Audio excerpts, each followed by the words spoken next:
Today we're going to look at what happens when we differentiate the function y equals the natural log of x. What we need to know first of all is when we differentiate y equals natural log of x, the derivative becomes 1 over x. Now I'm going to use the chain rule to help me to differentiate some other functions involving the natural log of x. So let's start off by looking at y equals the natural log of 5x first of all. So breaking it down into two simpler functions, or a function within a function, we've got y equals the natural log of u, where u is 5x. Now, the chain rule, and applying the chain rule, says we differentiate each of the two parts and then multiply our result. So dy du becomes 1 over u, and du dx becomes 5. Now, when we multiply the result together, we get dy dx. So 1 over u multiplied by 5 gives us 5 over u, and we must remember to substitute our u back in, which was 5x. So dy dx becomes 5 over 5u. Apologies, 5 over 5x, apologies. Now what we see there is the 5's cancel out, and we actually end up with just 1 over x, which is actually what our function became.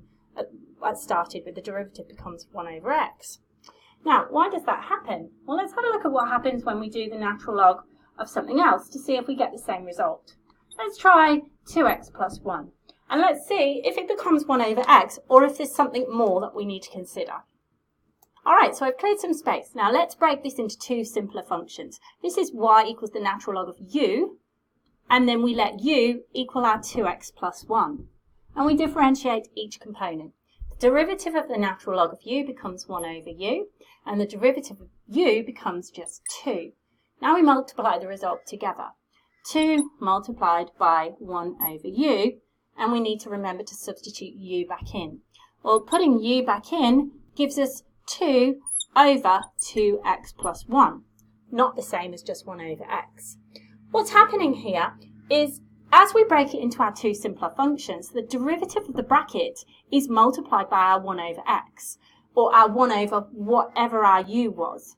So 1 over this multiplied by the derivative of this will give us the derivative of our composite function. Let's try using the shorthand rule to differentiate some other things. I'm just going to clear some space. Alright, so let's try y equals the natural log of x squared plus 2. Alright, now let's predict, using the short version, what we think the derivative of this is going to be.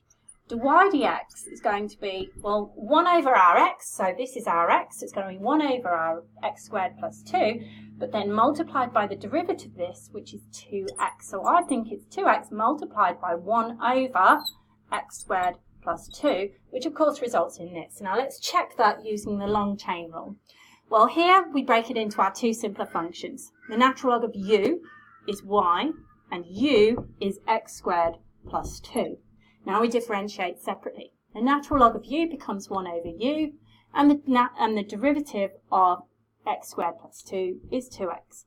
Multiplying the result together gives me 2x multiplied by 1 over u, and substituting the u back in gives me 2x over x squared plus 2, which is what we predicted the result to be.